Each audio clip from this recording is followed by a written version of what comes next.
Bonjour, comme tous les lundis, je réponds à vos questions. Deux séries de questions cette semaine. Les premières tournent autour de Hong Kong, la situation dans la ville de Hong Kong, et les secondes sur le Venezuela. Tout d'abord, Hong Kong. Il y a de nouveau des manifestations qui ont eu lieu ce week-end contre la loi dite de sûreté nationale annoncée par le Premier ministre chinois Li Keqiang lors de l'Assemblée nationale populaire de Pékin.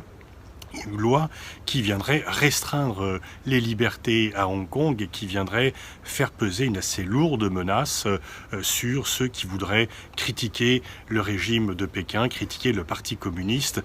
Les termes sont encore très vagues, on ne les connaît pas tout à fait, mais bien sûr, la porte ouverte serait ouverte à toutes les répressions et c'est ce qui fait peur aux manifestants. Et surtout, cela vient contrevenir à la règle dite une nation, deux systèmes, qui fait que Hong Kong a le droit à sa législation. Pékin représente Hong Kong pour tout ce qui est affaires internationales et défense, mais normalement la législation interne de Hong Kong est le fait du Parlement de Hong Kong, ce qui ne serait pas le cas là, ça serait une intrusion directe de Pékin. Ce système, une nation de système, avait été justement promis par Deng Xiaoping lors de la restitution de Hong Kong à la Chine. Hong Kong avait été occupé par les Britanniques, ils avaient eu un bail emphytéotique de 99 ans qui devait prendre fin en 1897 et Deng Xiaoping, qui à l'époque d'ailleurs n'avait pas du tout le caractère, je dirais, affirmé que Xi Jinping a aujourd'hui, il disait au contraire qu'il fallait cacher la force, à prendre son temps, alors que Xi Jinping, lui, dans l'affirmation forte et nette de la puissance chinoise. Et donc Deng Xiaoping avait imaginé ce système, une nation, deux systèmes, donc Hong Kong pourrait être géré de façon différente. En fait, il avait imaginé pour servir de modèle à une réunification avec Taïwan. Taïwan qui est indépendante de la Chine continentale depuis 1949, les nationalistes y étaient réfugiés, mais la Chine a toujours pensé qu'elle représentait seule et que Taïwan devait être réunifié à la Chine continentale.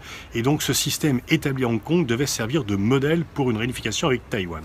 Aujourd'hui, c'est plutôt l'inverse. C'est-à-dire que ce qui se passe à Hong Kong fait peur à Taïwan, puisque les gens de Taïwan disent nous, on est indépendants, pas en droit, mais en fait, en réalité, on préfère garder notre modèle à la fois capitaliste mais démocratique.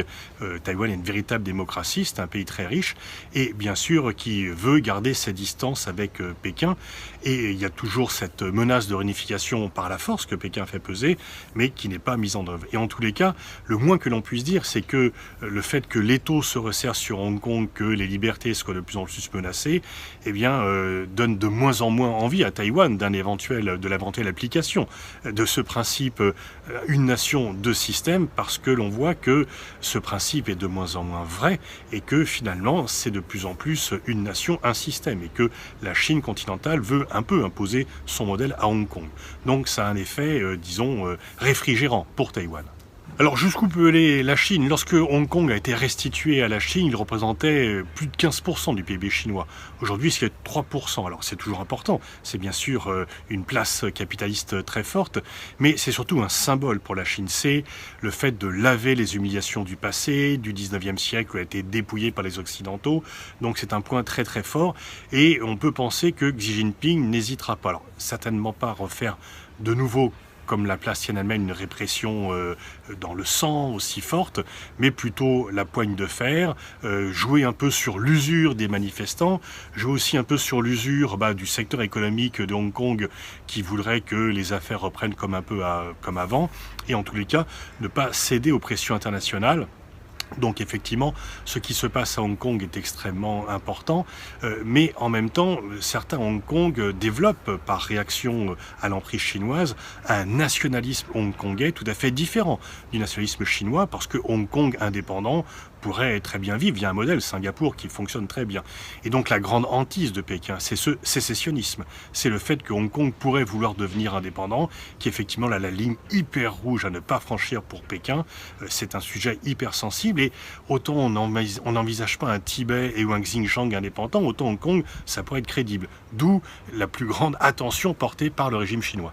Alors bien sûr, tout ce qui peut embêter Pékin réjouit Donald Trump. Donc Donald Trump et les États-Unis en tant que puissance disent apporter leur soutien à Hong Kong au nom de la promotion des libertés, de la défense des libertés. On voit très bien que c'est pas du tout leur préoccupation parce que dans tous les autres endroits du monde, ils s'en fichent complètement. Mais là, c'est pour effectivement gêner Pékin. Sauf que du coup, ça conduit Pékin à encore plus durcir le ton en dénonçant les manifestants de Hong Kong comme étant manipulés par Washington, ce qui est faux. Ils ont leur propres revendications et dès que, bien sûr, un pouvoir est mis en cause, il accuse l'étranger d'être responsable de ces difficultés. Mais en tous les cas, on ne peut pas dire que l'intervention de Washington soit très habile, puisque cela ne peut que conduire Pékin à durcir un peu plus le ton, mais peut-être que Washington n'est pas désespéré de voir les choses se dégrader ainsi. Au Venezuela, il y a eu au début du mois l'opération Gédéon. Qu'est-ce que cette opération ?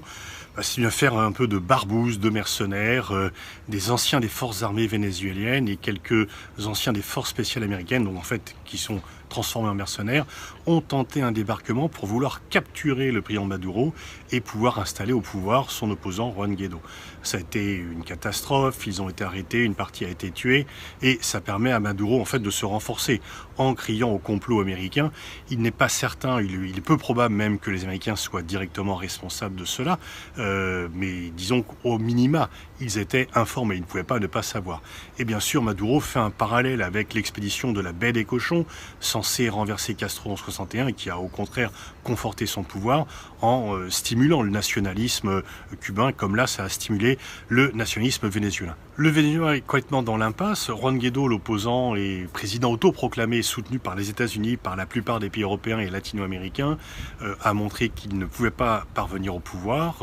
Son espoir de parvenir au pouvoir est mort et au moins son entourage était au courant de cette tentative de débarquement et donc on peut dire que là il est complètement dévalué et que ceux qui le soutiennent ont misé sur le mauvais cheval. Nicolás Maduro est lui aussi dans la masse puisqu'il est toujours au pouvoir grâce au soutien des forces armées, même s'il y a encore dans le pays un soutien au chavisme en tant que tel, peut-être 30-40% de la population, mais le pays est profondément divisé et seule une médiation pourrait permettre de sortir de l'impasse. Or cette médiation n'est pas en cours et comme les pays de soutien de Guaidó ont pensé qu'ils pouvaient renverser Maduro, ils n'ont pas joué cette médiation, donc c'est l'impasse totale. Pour couronner le tout, l'Iran va envoyer des produits pétroliers au Venezuela. Le Venezuela est un producteur de pétrole, mais il n'a pas les raffineries. Tout était fait aux États-Unis, donc il est complètement bloqué. L'économie du Venezuela est complètement arrêtée. Et bien sûr, Venezuela et Iran, c'est un peu les deux régimes, avec Cuba, les deux régimes détestés par Donald Trump, qui aimerait voir ces régimes être renversés avant les élections. Alors les États-Unis ont tempêté en disant qu'ils ne laisseraient pas faire, mais ils n'ont pas le droit d'arrêter. Bien sûr, s'ils veulent intercepter les pétroliers iraniens, ils ont les moyens de le faire. La marine vénézuélienne n'est pas en mesure de lutter contre la marine américaine, mais ça serait un acte tout à fait illégal au niveau international. Donc même si le respect du droit international n'est pas vraiment le fort de Donald Trump, là ça serait quand même un acte de guerre, donc il n'est pas certain qu'il aille jusqu'ici, mais de toute façon ça ne va pas résoudre le problème et vraiment il faudrait souhaiter que ce qu'avait proposé en leur temps le Mexique et l'Uruguay, maintenant soutenu par l'Argentine également, une médiation internationale pour permettre une sortie de crise du Venezuela, mais les solutions de force ne peuvent pas réussir et l'opération Gédéon a été un fiasco qui n'a fait que renforcer Maduro.